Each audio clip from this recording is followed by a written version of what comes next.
Welcome back to Video Reimagined. We're so happy you're here for our first episode of 2022. I'm Malini. And I'm Eunice. Yes, welcome back, everyone. So, Eunice, how's 2022 treating you? 2022 is going good.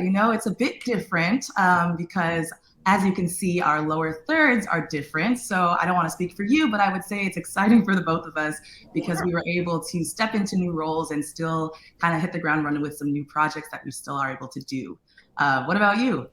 Yeah, so tell me a little bit about your role as an implementation manager. Well, I obviously I was a customer success manager in my past life, in my past role, and then now I'll be working with customers on the front end side as far as training and onboarding. So really have a love for training customers, especially on Socialive because it's so easy. I love to see the faces of when they're like, "Wow, I can do this," and so it's really great to be stepping into that. Yeah, I mean, I've definitely stolen some of your talking points during training, so I know you're going to really thrive in that. But yes, while we both remain customer facing, we're jumping into something new and exciting. So 2022 is full of potential. And as the new go to market strategy director, I am going to keep some customers, but also work on how to best deliver our new exciting product updates to our customers, covering things like what should the rollout be from a marketing perspective, as well as enablement, and really excited to work more cross functionally within Socialive.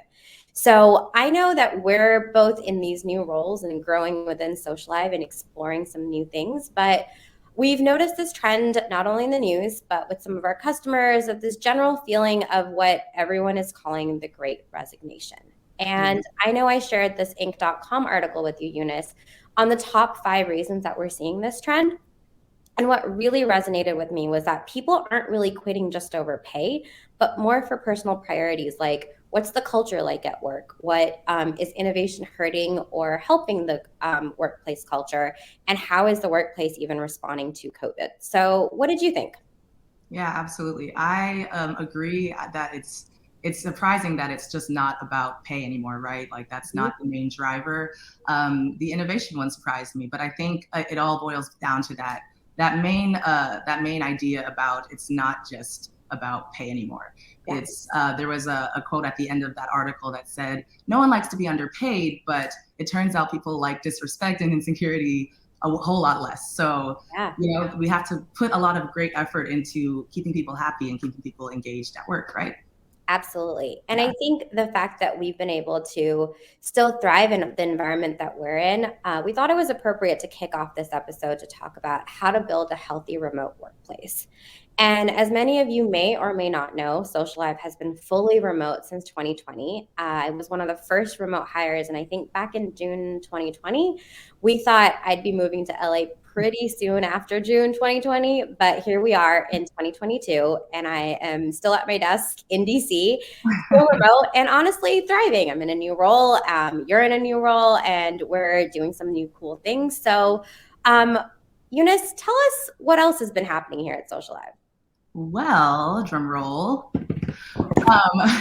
We just won an award for best remote place to work. So, but we have officially been selected by Built In as a 2022 best place to work, and that is an annual award program that includes companies of all sizes, so from startups to established enterprises. So it's very cool. And what's amazing about that is that this year's list showcases employers who have created a culture that supports employees no matter where they're working, and is truly diverse, equitable, inclusive among the other foundational culture programs. So, Yeah, and I think go ahead. obviously this award just means so much to us. I Yeah, know that we've talked about it in the past, in passing, in other topics that we've covered, but we truly right. are a people first organization, and we're always committed to providing something that's collaborative, empathetic, and just open, so that we understand where everyone's coming from, valuing their voices, and promoting each other to develop strong relationships. I mean, I think I've only met you once, but I'm pretty sure I talk to you every day outside and at work. Outside and at work for sure. And I wanted to add about that. It's one, I agree with their selection. I mean, yay for us. But also, it's great to be a part of an organization and you see that it's being recognized as a type of company that people are looking for, especially now, this day and age. It's very top of mind for a lot of people in today's workforce. So awesome for us to be featured there. Yeah. And honestly, that's why we are so excited to welcome our VP of People Ops, Anu Karwa, to share her vision of the future of work and how to promote a healthy remote workplace culture from her perspective. So, welcome, Anu. Welcome, Anu. Thanks for having me. So, when we made the decision to go fully remote, almost 1.5 years ago, I would say, what were the first initiatives that you really thought about to put into place to make sure our company culture and productivity stayed high and everyone's still engaged? Yeah, we really did consciously think about what were the things that we need to put in place. So one of the first things we thought is, how do we consciously create those moments that happen serendipitously when you're in the office, with each other, when you're walking down the hall and you see folks. So one of the first things we did is we started what we're calling a water cooler chat. So we use Slack a lot as a remote company, and we put really fun topics, everything from like something super trivial to actually very meaningful about the intentions and goals that we have for the year. And everybody gets to comment. So it's a really fun way to get to know the people that you work with. And I feel like I really know folks very intimately through that, through all of our silly conversations, just through Slack. The other thing we did is we put together a video lookbook, and that's for all new employees. So you get to know the people, and we talk about what their superpowers are, where they came from, what, some fun facts about them. And we build that using Socialive throughout our onboarding process. Another thing we did is we started these virtual coffees. So just like going to get coffee with one of your coworkers for a few minutes, we wanted to replicate that. So yesterday, I actually had my virtual coffee with one of our lead cloud architects, and I wouldn't really talk to him during, my day-to-day work in people ops, but this gave me an opportunity to really understand what are we looking to do, 12 months down the road, 24 months down the road. And it's through these little virtual coffees that we've been able to build these relationships the way we would if we were in an office. The last thing that we did really consciously is we actually expanded our weekly all hands meetings. It goes with our principle of having transparency throughout the organization. But we also did it in a way because, we're on video, but we wanted to embrace levity and not have it be super serious or boring. So, everybody jokes throughout it and just makes it really engaging. Yeah, absolutely. I think we were just talking about this yesterday, but there was a moment in our weekend review last week at the end of it where someone mentioned that Meatloaf had passed away, RIP, but had only said the word meatloaf, and someone else automatically was like, do you just want to eat meatloaf right now? And honestly, I still think about that because it's just such a random non sequitur to end a weekend review meeting, but that's the kind of culture that we've been able to create. So I really appreciate that. Yeah, I wanted to add, I love the weekend review. It's actually my favorite part of the week. I love the chat. Everyone, like you said, Anu, it's like you feel like you know everyone, and everyone has their own personalities. And it's harder to, when you're not in the office, you have to be intentional when it's a virtual world. So all of these things have helped really keep us engaged and let us get to talk to our other teammates that we wouldn't always talk to in our day-to-day, like you said. So very exciting stuff, and I'm glad that we're doing it, especially the lookbook as well. Yeah. It's great to see who we have instead of it's one thing to have an email, but that second part of having like a video and kind of seeing, it's lovely. Really humanizes people for sure. And I think it makes it a little bit less transactional. Like what you were just saying, I know not just about people you don't normally work with, but when you do work with them, you want to know a little bit about them before being like, hey, can you help me do this one thing for work? So I really appreciate the virtual coffees for that. What else can you share with us of like what's really helped in our remote workplace? Yeah, one of the things we did early in the pandemic when we realized the amount of stress and what everybody was going through is we instituted something we're calling mental health days. So this is one day a month where we ask folks to just take a day off outside of their PTO. That's really encouraged by their managers. And it's just to take a day off to focus on themselves. Self-care, do whatever, relax, whatever makes you happy and gives you a break from this. So that's been really important, I think, and really celebrated throughout the organization. The last thing I think is we really actually embrace flexible schedules.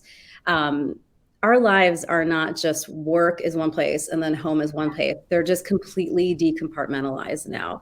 So, our work creeps into our home. We've all got our phones, we're looking at email, but also like our home creeps into our work. So we actually embrace the fact that like your puppy might be barking in the middle of a meeting. It's okay. The kids might just walk into a bunch of them. It's all right. We have to actually embrace that and give people the flexibility to actually thrive. And when you embrace it, people show up better, right? And I think that we live that, and it's a true testament of Socialive. So Anu, what practices have you used at Socialive to promote a healthy culture?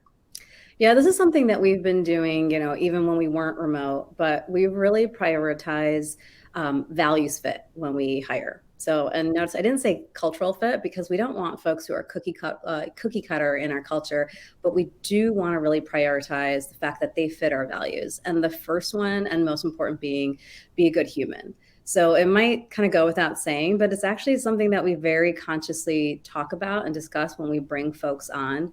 And I think that's been a really important practice for us to bring folks who are going to be collaborative, going to be transparent, going to support each other and be empathetic. And that's not always the easiest thing to do. So we've always prioritized our values above anything else when hiring. Yeah, I'm so glad you said that because I've been lucky to be part of hiring some folks, including Eunice. And what I've just seen is that you can tell, right, when people do prioritize being a good human. And one thing I've realized recently, just because I interviewed someone a couple of weeks ago, is that the people that we resonate with the most are always exactly that word you just used, empathetic. It either comes up in an answer that they're giving or something that they prioritize themselves. And you welcome them in here, and that's what they are. They're empathetic, whether it's internally or externally, and it's great to see that in this environment. So in that regard, what initiative out of all of these have you seen be most successful? Well, one that's just really near and dear to my heart, and I think it is to yours and Eunice's as well, is the creation of our women's network. So we started this one, maybe we were just actually even 10 women at the company, but we created an opportunity to support each other, network with each other, and really create a community, which is so important when you are remote and have those shared experiences, right? So be there for each other. And that's just been something that I feel is really close to what I need to do as a woman in business. And it's been a great opportunity actually to get to know both of you even further. Yeah, absolutely. Yeah, it's been one that's definitely near and dear to my heart. And it's just so refreshing, like even just uplifting each other when things happen in work and week in review on our Friday meetings, or just like, something crappy happening and just wanting to vent for a second. It's just a safe space. And I've been really appreciative of that Slack channel and the humans behind it as well. Eunice, anything to add to that one? I was going to say, I just love the support that's in there. It's just, it's honest, it's true, it's very encouraging. I think it really builds people up, and helps them do their best at work too. So that's a great initiative, and love seeing all the new women that continue to be added, and then we all become best friends. So I did want to know, Anu, in your crystal ball, what HR trends do you see emerging in 2022? Yeah, well, I mean, one, I think that we can all agree on is that hybrid work is only going to grow from here. But as hybrid and flexible work does grow, that means you've got people across lots of different time zones. And we all know that fewer times in virtual meetings is going to be a better thing. So that just expands our need for asynchronous communications. So fewer meetings, but now we're going to rely more on more of a casual social style short form video that can be consumed on your employee's own schedule. So I'll give you an example. So we just launched our new intranet yesterday. Instead of having a big training session for everybody where we have to coordinate a bunch of schedules, everybody's got to take, an hour out of their day. Instead, we're creating these short form videos that walk folks through different parts of the intranet. What can they get out of it? How do they use it? What are best practices? And we know that when people can do that and consume it on their own, it's just going to be easier for them. And that's what we'd like to do.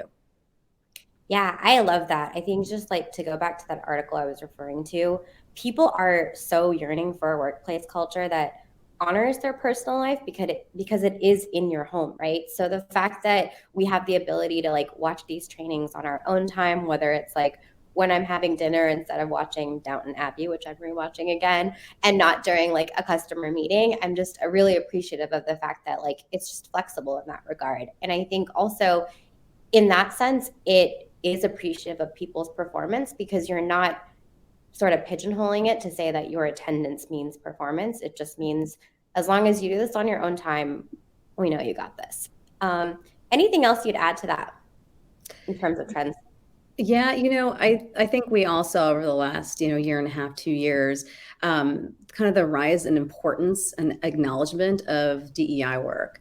But instead of it being in these kind of marketing campaigns or seemingly marketing campaigns, I think it's going to start being embedded in our day-to-day operations. In addition to that, I think one of the things, kind of before we were talking about the Great Resignation, we were talking about the C-session. So the fact that working mothers, especially women of color, were being impacted negatively the most during the pandemic, whether it was, having to spread themselves super thin, trying to teach your kids while working, while doing this. So I think that companies who acknowledge that and start offering better benefits to not just working mothers, but working fathers as well. So we do have more equality. That's really going to be embraced by folks looking for a new place to work or just to grow within their organizations. So those companies who can embrace paid family leave, I think will have a huge benefit because we still only have about 9 states plus the District of Columbia who actually have paid family leave. Right. So those that can offer this across the board are just going to get a leg up. They're going to allow folks to grow within their organizations and attract the best talent out there. Yeah. And then I'd say the last thing is really, to come back with the Great Resignation. We're all just going to have to embrace the fact that employer branding is important. And we're going to have to do that through showcasing it throughout the organization. A great way to do that is through video. It's not going to be this like slick, overly produced video of like folks in like just higher management creating this, but it's going to be video generated throughout the organization in a style that we're all used to consuming. Yeah, I mean, I think the best like lookbook videos have been people just like hanging out on their couch giving us an update on their lives because it just feels so much more personal. But also like I can see that becoming just like tips and insights that like maybe Eunice and I share with each other or the rest of the team that are takeaways from a meeting. And it doesn't require having a 15-minute sync with 7 people at the same time, but more like, hey, here's what I found out and we should let you digest this and meet about it later, or we can Slack about it later. So all really exciting things. And thank you so much for sharing. As you can tell, like we are so excited for these new roles, but also everything that you've implemented in 2022 is off to such a great start. So thank you so much for being here. Thank you for having me. All right. See you later. All right. That was wonderful. I love talking with Anu. It's always a gift. So Malini, with the little time we have left, what's new for Socialive? So we have some exciting things in the pipeline that are all going to happen before we next see you. So on February 17th, we'll be hosting our 3rd episode of the Creator Economy for the Enterprise, featuring special guests from Walmart and my dear, dear friend, Trish Fontanilla at Simpler. I know you've all seen her face at the Upstream series, but she'll be a guest speaker for our panel and has some rich insights to share. For product announcements, which I'm so excited to share as I step into this role, there's some really cool stuff coming up with Green Room and mobile. So make sure to reach out to your CSM if you haven't heard about it already, but it's shortly on the horizon. And Eunice, I think you have something really exciting to share. Well, speaking of reaching out to your CSM, we love hearing the success stories of how our customers are using Socialive, the great broadcasts and recordings that they have. So we'd love to hear from you. So if you love using Socialive, let us know. We're having a testimonial challenge, and the first 3 will get some Socialive swag. So you don't want to be 4, 5, or 6. You want to be 1, 2, and 3. So reach out to your CSM if you would like to participate or want more information on it, and we will reach out to you directly. Yeah, and I'm pretty sure if your testimonial is like funny, something really quirky, it doesn't matter if you're 1 to 3. We'll make sure you get Get creative. We love it all, right? Exactly. Well, thanks so much for joining. We're excited for everything that's coming before we see you again, but we will see you next month. See you next month. Bye-bye. Bye.